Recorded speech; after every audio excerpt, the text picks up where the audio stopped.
আসসালামু আলাইকুম। আশা করি সবাই ভালো আছেন। আজকে যে ব্যাপারটি নিয়ে আপনাদের কাছে এসেছি সেটি হচ্ছে আওয়ামী লীগের সাধারণ সম্পাদক, কেন্দ্রীয় আওয়ামী লীগের সাধারণ সম্পাদক জনাব ওবায়দুল কাদের সাহেবের সন্ধান বা ওনার অডিও রেকর্ড পেয়েছি আমরা। উনি এতদিন কেমন ছিলেন এবং 5ই আগস্ট ওনার অবস্থা কি হয়েছিল বা কিভাবে বেঁচে ফিরলেন সেই কথা শুনবো ওনার কাছ থেকে। সেই অডিও রেকর্ডটা আমাদের হাতে এসেছে। আমি সেই অডিও রেকর্ডটা এখন আপনাদের সামনে উপস্থাপন করব। তার আগে কিছু কথা বলতে চাই। এই বেহাইয়া ইউনুস পদত্যাগের নামে করিডোর, বন্দর, সেনাবাহিনী ইস্যু, ইস্ট্রাগের মেয়র পদ, তার উপদেষ্টাদের পদত্যাগ এবং তারা যে ধানমন্ডি বাসায় যে ডাকাতি করতে গিয়েছিল তার সমন্বয়করা, তারা সেই ডাকাতদেরকে ছাড়িয়ে নিয়ে আসে, এই সকল নাটক কিন্তু তার এই পদত্যাগের বিষয়টার উপর ধামাচাপা পড়ে গিয়েছে। তো এই বাটপারকে দ্রুত দেশ থেকে তাড়াতে হবে। এই মুহূর্তে দরকার আমাদের সেনাবাহিনী সরকার। তো চলুন আজকে যে বিষয়টা নিয়ে কথা বলতে চেয়েছিলাম, ওবায়দুল সাহেবের সেই বক্তব্য, সেই রেকর্ডিংটা আমি আপনাদের সামনে এখন তুলে ধরব। এখন আপনারা শুনতে পারবেন জনাব ওবায়দুল কাদেরের বক্তব্য। মিস্টার কাদের, আপনাকে দা ওয়ালে অনেক স্বাগত জানাই। আমার প্রথম প্রশ্ন যে 24 গত বছর 5ই আগস্ট গণ অভ্যুত্থানের পর থেকে আমরা আপনার সম্পর্কে প্রায় কিছুই জানতে পারছিলাম না, আপনার বক্তব্য পত্রপত্রিকায় আসছিল না। তো আপনি যদি প্রথমে এই বিষয়টি একটু বলেন, কারণ আমরা আজকে আপনার একটা বিবৃতি দেখেছি, মোহাম্মদ ইউনূস সরকারের বিরুদ্ধে আপনি অনেক কথা বলেছেন। তো আপনি যদি এইটা একটু প্রথমে ব্যাখ্যা করেন। দেখুন, এই বিষয়টা তো দেশে বিদেশে ভারতবর্ষেও সবার কাছেই পরিষ্কার। আমি 5ই আগস্টের সেদিনের যে ষড়যন্ত্রমূলক ছাত্র উত্থান, সে সময় আমি খুবই ভাগ্যবান। সেদিন আমার বেঁচে থাকার কথা ছিল। আচ্ছা। মৃত্যু থেকে অনেক কাছে ছিলাম। আচ্ছা। আমি আমারই সংসদ এলাকায় আমার নিজের বাসাকে এড়িয়ে পার্শ্ববর্তী আর একটা বাসায় আশ্রয় নিয়েছিলাম। বেশ। তখন চার দিক থেকে মিছিল আসছিল এবং এটা আসলে ছিল প্রধানমন্ত্রী গণভবন কেন্দ্রিক, এবং এটা আমরা অবাক হলাম যে সংসদ এলাকাতেও এটা ছড়িয়ে পড়ে এবং একটা লুটপাটের যে লুম্পেন স্টাইলের কতগুলো ঘটনা ঘটে এবং সেখানে বিভিন্ন ধরনের লোক আসে এবং এদের মধ্যে বেশিরভাগই মনে হয়েছে এটা কোন রাজনৈতিক অভ্যুত্থান, এটা লুটপাটের অভ্যুত্থান। না, একটা কথা জিজ্ঞাসা করি, সে তো আমরা তখন সেটা দেখলাম এবং মাননীয় প্রধানমন্ত্রীকেও। যে বাসাতে ছিলাম তারা সে বাসাতেও হামলা করে। আচ্ছা। তারা জানতো না যে সেখানে আমি আছি। আচ্ছা। আমার বাসা তারা লুটপাট করেছে, কিন্তু যে বাসায় আমি গিয়ে আশ্রয় নিলাম সেখানে তারা হামলা করবে এটা আমি ভাবতাম। কিন্তু সেখানেও দেখলাম যে অনেক লোকজন ঢুকে পড়ে এবং তারা ভাঙচুর, লুটপাট করতে থাকে। আমি আমার স্ত্রী সহ আমরা বাথরুমে লুকিয়ে যাই। অনেকক্ষণ ছিলাম, প্রায় 5 ঘন্টা। তারপর একটা পর্যায়ে এরা তো ওই বাথরুমের ভিতর সেখানেও কমোড, বেসিন এগুলো তো লুটপাট করেছে সব জায়গায়। সেগুলোর লোভে প্রথমত তাদেরকে আমার ওয়াইফ সেই বাথরুমের মুখে দাঁড়িয়ে বারবার বলছিল যে আমি অসুস্থ, হুম এ কথা বলে তাদের ফিরিয়ে দিচ্ছে। হুম তো একটা পর্যায়ে তারা এই বাথরুমে যেগুলো আছে হুম সেগুলো লুট করার জন্য জোরা জোরপূর্বক হুম প্রবাসের হুমকি দেয়। তো সে সময় আমার ওয়াইফ জিজ্ঞেস করে যে কি করবো, হুম খুলে দাও যা হবে। তারপরে সাত আট সাত আট জন ছেলে ঢুকলো, তার খুবই আক্রমণাত্মক দৃষ্টিভঙ্গি হুম মনোভঙ্গি নিয়ে। হুম তখন হঠাৎ তারা আমার দিকে তাকায়, হুম আমার দিকে তাকিয়ে আপনি নেত্রী চলে গেল, আপনি জাননি কেন? আমি কিছু বলছিলাম।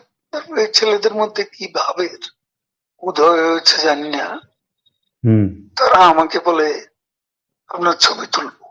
তারপর আমার ছবি তুলতে শুরু করলো, সেলফি নিচ্ছিল, হুম ছবি তুলছিল। এরা ছাত্ররা অনেকে আমাকে চেনতো।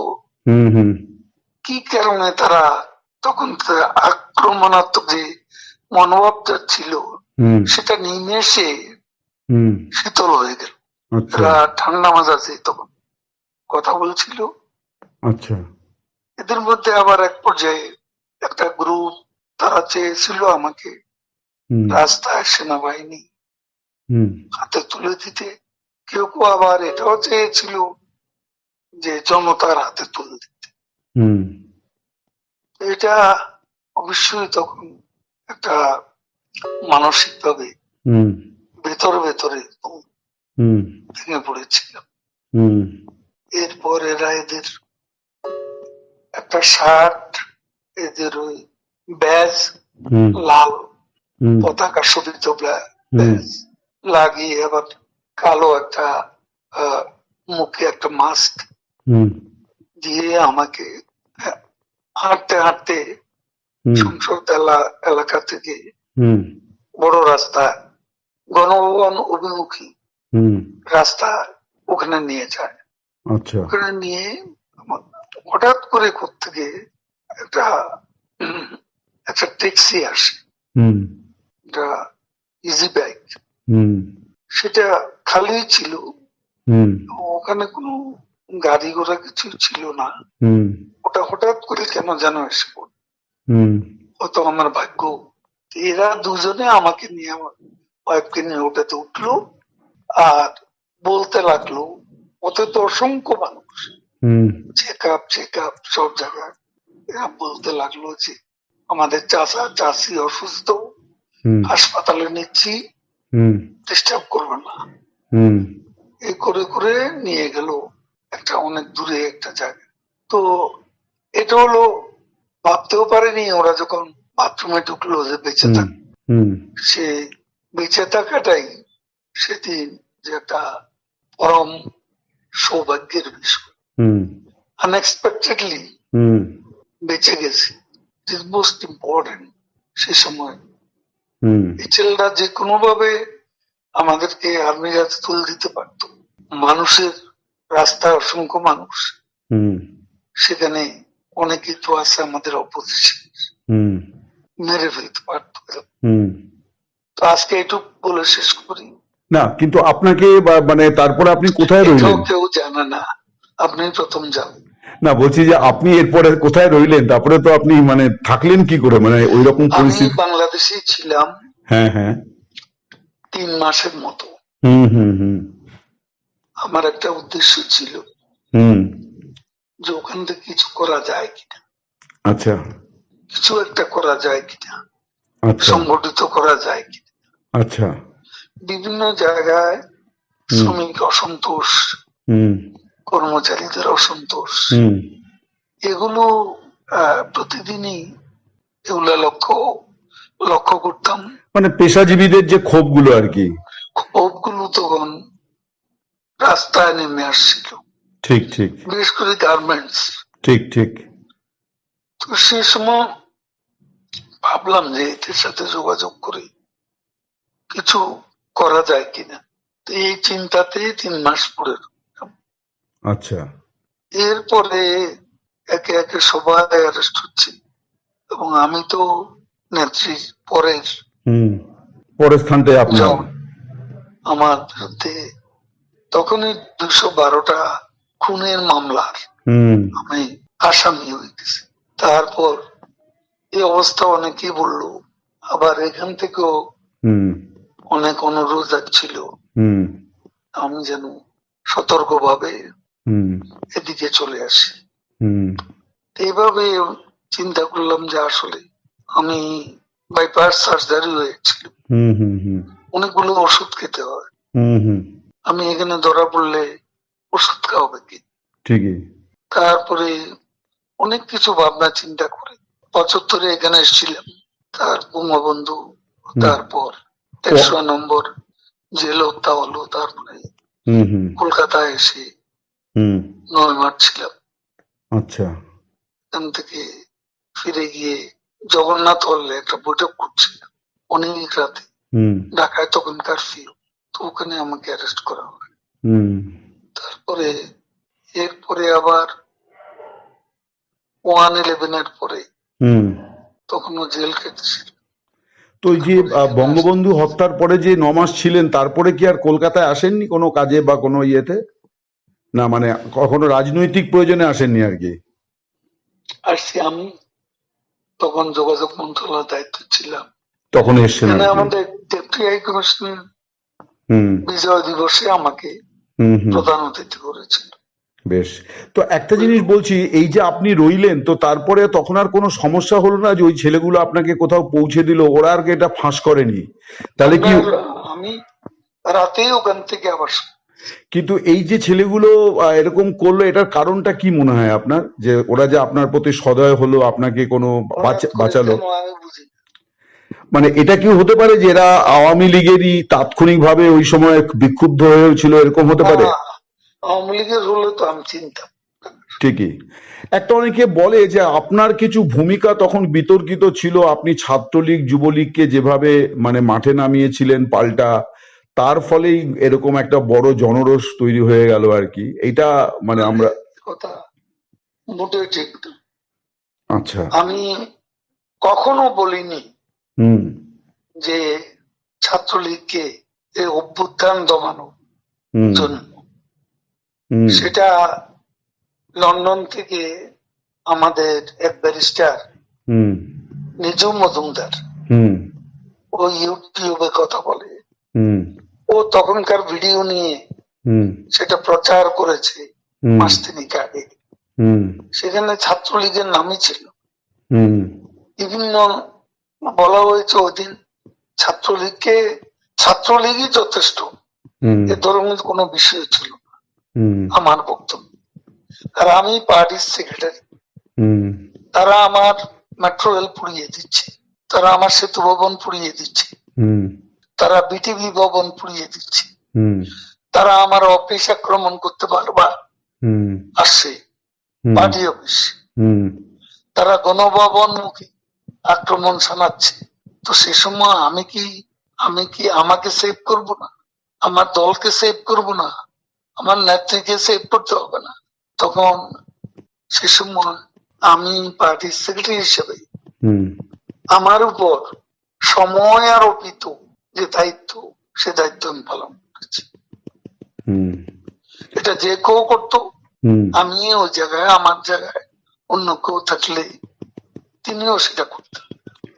আপনারা 15 বছর ক্ষমতায় ছিলেন, এত বড় পার্টি, আপনারা দেশ তৈরি করেছেন, আপনারা বুঝতে পারলেন না যে এরকম একটা জনমত তৈরি হয়েছে? এটা কেন হলো? এটা একটা আকস্মিক উত্থান। এটা তো শুরু হয়েছে কোটা দিয়ে, শেষ হয়েছে এক দফা। হ্যাঁ, কিন্তু এটা কি একদিনের পরিকল্পনায় হয়েছে নাকি দীর্ঘদিন ধরে? একটা ষড়যন্ত্রমূলক ঘটনা, একটা বিস্ফোরণ হয়ে গেল। সেটা ইন্টেলিজেন্সের একটা ব্যর্থতা তো ছিল, এবং এটা ব্যর্থতা ছিল না এ কথা তো বলা যায়। আপনি জেনারেল সেক্রেটারি হিসেবে কি কোনো দায় নিচ্ছেন এই ঘটনার? যেহেতু আপনি জেনারেল সেক্রেটারি, ওই সময় 3 বারের জেনারেল সেক্রেটারি, আপনার উপরে দল মানে আপনার নেত্রী আপনাকে, আমার নেত্রী যেভাবে নির্দেশ দিয়েছেন সেভাবে আমি কাজ করেছি, এখন জেনারেল সেক্রেটারি হিসেবে আমার ভুল ত্রুটি থাকতে পারে, হুম এটা আমি I am not immune from hmm mistakes. হুম মানুষের ভুল হবে, হুম সে ভুল ত্রুটি আমারও থাকতে পারে। আপনি নিজে কোনো ভুল মানে চিহ্নিত করেছেন যে এইটা আপনার ভুল হয়েছিল? আমি কাজ করেছি, কাজ করলে ভুল হয় এটা? চাঁদাবাজি করিনি, হুম কমিশন খাইনি, হুম পার্সেন্টেজ নিইনি। হুম আমার মন্ত্রণালয়টা সবাই জানে।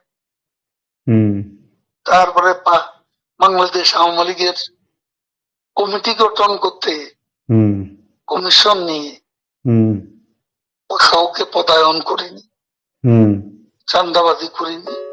হুম আমি সেই দিক থেকে হুম নিজেকে হুম একদম নির্দোষ বলে হুম আমি নিজেকে সাব্যস্ত করতে পারি। আপনাদের সময়ের নির্বাচন, তারপরে মানবাধিকার হরণ, মানবতা বিরোধী অপরাধ, এই সমস্ত অনেক রকম অভিযোগ এবং অনেক দুর্নীতির বিষয় সামনে আসছে। ডেফিনেটলি সব হয়তো সত্য নয়, কিন্তু আপনারা এত বড় একটা ঘটনার পরে কিন্তু আপনারা কোনো মানে ভুল স্বীকার বা দুঃখ প্রকাশ করেননি আর কি। এই প্রশ্নটা বারে বারে আসছে বিভিন্ন মহল থেকে। দেখুন, আমরা এদেশকে যা কিছু দিয়েছি, হুম যা কিছু করেছেন হুম আমাদের নেত্রী, হুম এটা কোনো তুলনা হয় না। হুম এই ডেভেলপমেন্ট বাংলাদেশে হুম হুম কল্পনাই করা যায় না। 15 বছর আগের বাংলাদেশ, হুম 15 বছর পরের বাংলাদেশ, হুম দিন আর রাতের মতো হুম পার্থক্য। আমাদের সমালোচনা তারাই করে হুম যারা দিনের আলোতে রাতের অন্ধকার দেখে, যারা অমাবস্যা দেখে হুম হুম পূর্ণিমা, হুম তারা সমালোচনা করবে। না সমালোচনার বিষয়বস্তু আমাদের আছে। হুম সময় হলে দেশের মাটিতে সবকিছুরই মূল্যায়ন আমরা করছি, দেশের মাটিতে গিয়েও করব যখন সময় আসবে। একটা বিষয় অনেকেই বলছেন, এই যে আপনি দীর্ঘদিন নীরব ছিলেন, বলা হচ্ছে যে আপনার ভুল ত্রুটির কারণে আপনাকে চুপ থাকতে বলা হয়েছিল, মানে এটা কাইন্ড অফ পানিশমেন্ট আর কি। কিছু লোক আছে তারা এসব বলে শান্তি পায়, হুম হুম তাদের একটা সুখানুভূতি আছে। হুম আমাকে 3 বার হুম সেক্রেটারি করলো, হুম এটাও অনেকের পছন্দ হুম হওয়ার তো কথা না। হুম আর আমাদের মতো পার্টিতে হুম এ ধরনের হুম প্রতিযোগিতা ছিল, হুম এটা এখনো আছে। হুম আমি যখন হয়েছি তখনও ছিল। হুম কাজে এটা এটা এটা অবাস্তব কোনো কিছু না। এটা আমাদের মতো দেশে মাল্টি পার্টি সিস্টেম, হুম এখানে আওয়ামী লীগের মতো মাল্টি ক্লাস অর্গানাইজেশন, এখানে দলের অভ্যন্তরেও প্রতিযোগিতা প্রতিযোগিতা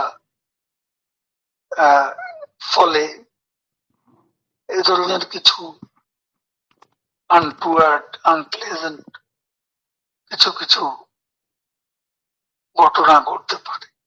আপনার নীরবতার তাহলে আমাকে কারণটা কি ছিল?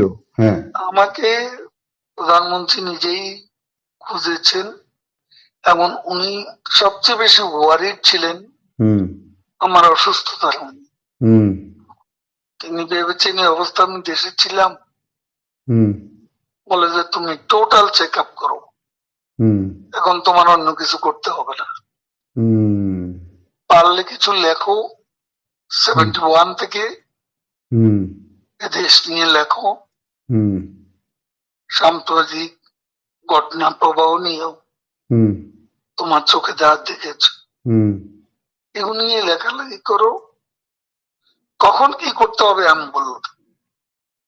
হুম আমি ওনার সঙ্গে কখনো দেখা করতে চেষ্টা করিনি, হুম কারণ উনি যেখানে আছেন হুম সেখানে আমার হাই সিকিউরিটি জোন নেই, হুম সেখানে আমি কেন হুম দেখা করতে চাই।